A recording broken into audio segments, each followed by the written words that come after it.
चलिए आज हम लोग सेल डिवीजन कोशिका विभाजन पढ़ते हैं। सबसे पहले कोशिका विभाजन क्या है इसे हम लोग समझते हैं। देखिए, एक कोशिका का टूटकर दो या अधिक कोशिका का निर्माण कर देना कोशिका विभाजन कहलाता है। एक कोशिका, जैसे एक कोशिका है, ठीक, उसका हम विभाजन कर देते हैं तो एक से दो तो बनेगी, दो या अधिक कोशिका का निर्माण होता है तो उसे ही कोशिका विभाजन कहते हैं। तो समझ गए, एक कोशिका सेल डिवीजन क्या है? एक कोशिका का दो या अधिक कोशिका का निर्माण कर देना कोशिका विभाजन कर। जिस कोशिका का विभाजन होता है उसे हम लोग कहते हैं मदर सेल, और विभाजन के बाद जो नई कोशिका बनती है उसे हम लोग कहते हैं डॉटर सेल। देखिए, जैसे इसे समझते हैं उदाहरण, मदर सेल जैसे माँ है, ठीक, वो तो बच्चे को जन्म देती है, तो वो जब जन्म देती है बच्चे को तो वो डॉटर सेल हुई, मतलब उसकी बेटी हुई। तो ऐसे करके माँ हो गई मदर सेल और उसकी जो नई कोशिका बनेगी उसे हम लोग डॉटर सेल कहते हैं। ठीक, समझ गए होंगे। तो एक कोशिका का दो या अधिक कोशिका निर्माण कर देना कोशिका विभाजन कहलाता है। जिस कोशिका का विभाजन होता है उसे मदर सेल, विभाजन के बाद जो नई कोशिका बनती है उसे डॉटर सेल कहते हैं। हमने आपको पढ़ाया था कि जंतु में कोशिका विभाजन सेंट्रोसोम द्वारा होता है। जंतु में कोशिका विभाजन सेंट्रोसोम, कोशिका विभाजन सेंट्रोसोम।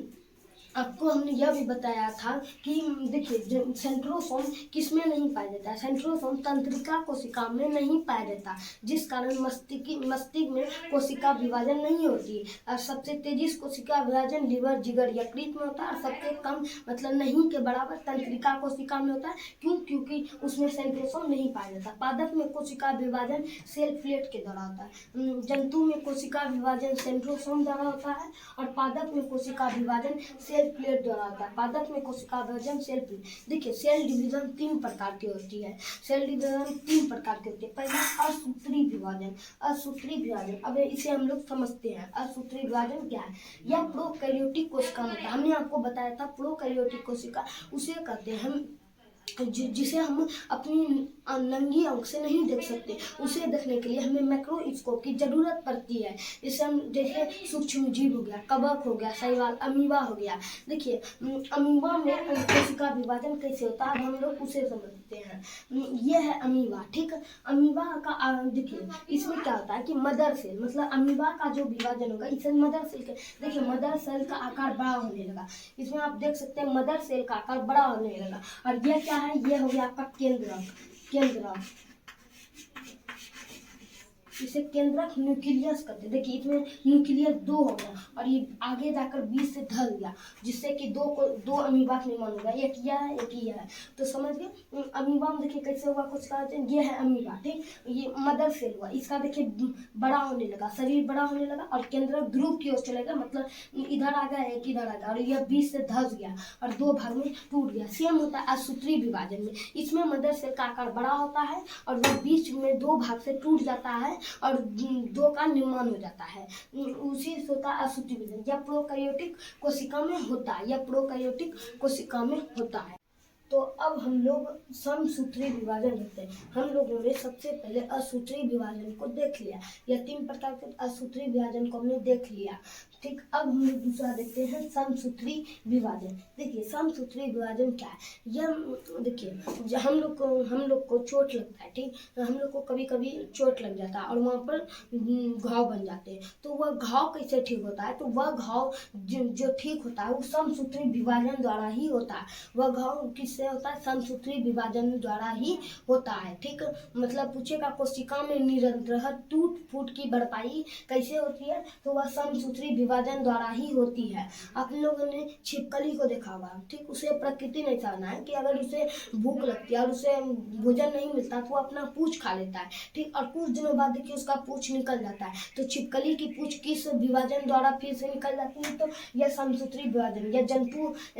यह जंतु और पादप कोशिका में, जंतु तो नहीं, पादप तो नहीं होगा, जंतु कोशिका में समसूत्री विभाजन द्वारा ही होता है। घाव कैसे भरता है? उसी द्वारा। जंतु में जैसे जानवर में भी घाव होते हैं तो समसूत्री विभाजन द्वारा ही होता है। देखिए, समसूत्री विभाजन मानव हमारा शरीर कायकीय कोशिका का बना है। इसे हम लोग ग्लैंड चैप्टर में हार्मोन जहाँ हम लोग पढ़ेंगे वहाँ हम आपको अच्छे से बता देंगे कि यह क्या है और यह कहाँ से निकलता है। अभी हम लोग सिर्फ समसूत्री समसूत्री विभाजन पर ही फोकस करते हैं। समसूत्री विभाजन कायकीय कोशिका में होता है। जनन कोशिका को छोड़कर पूरा शरीर कायकीय कोशिका में है। जनन कोशिका में अलग विभाजन होता है, इसे हम लोग आगे जाकर पढ़ेंगे।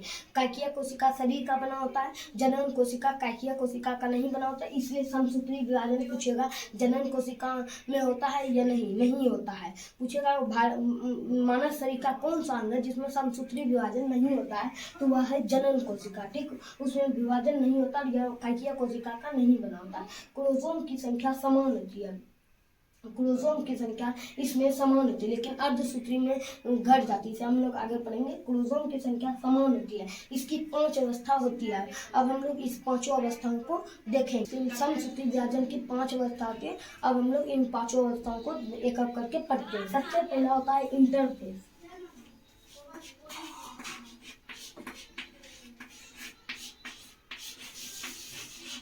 सबसे पहला होता है इंटरफेज, यह सबसे बड़ी अवस्था होती है।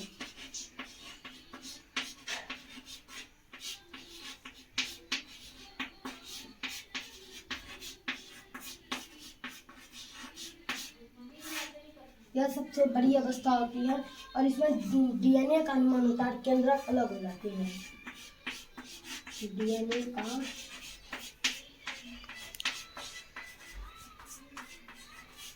डीएनए का निर्माण होता है और केंद्रक अलग हो जाता है, मतलब न्यूक्लियस। इसे आप लोग समझ जाएंगे, एम से न्यूक्लियस अलग हो जाते हैं।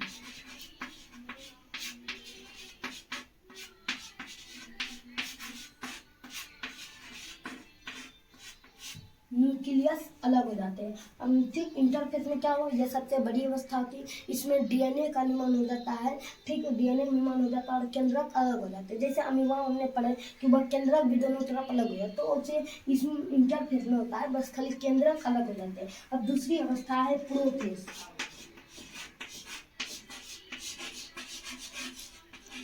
दूसरी अवस्था है प्रोफेज। प्रोफेज में क्या होता है, इसमें स्प्लेंडर फाइबर, देखिए किसी भी चीज़ को अगर हमको अलग करना है, उसके लिए एक माध्यम चाहिए, और उसे कोशिका को 2 भागों में तोड़ते हैं, उसमें भी एक माध्यम चाहिए, जो स्प्लेंडर फाइबर तुर्क धागा उसका काम करता है। स्प्लेंडर फाइबर तुर्क धागा, हिंदी में बोलते हैं तुर्क।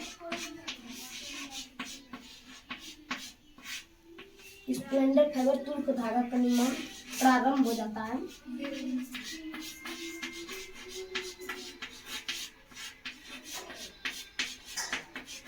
निर्माण प्रारंभ हो जाता है।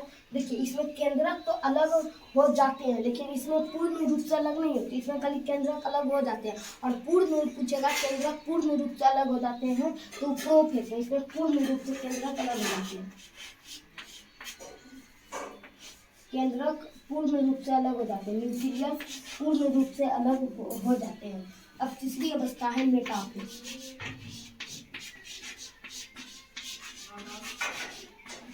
देखिए, हमने आपको प्रोफेज में बताया तुर्क धागा का निर्माण प्रारंभ हो, तो हम लोगों ने इंटरफेज पढ़ी, यह सबसे बड़ी अवस्था, इसमें डीएनए का निर्माण प्रारंभ हो जाता है और न्यूक्लियस अलग हो जाती है। दूसरा है प्रोफेज। यह क्या, प्रोफेज जो है, इसमें क्या होता है कि तुर्क धागा का निर्माण प्रारंभ हो जाता है और केंद्रक जो अलग हुए थे इसमें पूर्ण होकर अलग हो जाते हैं।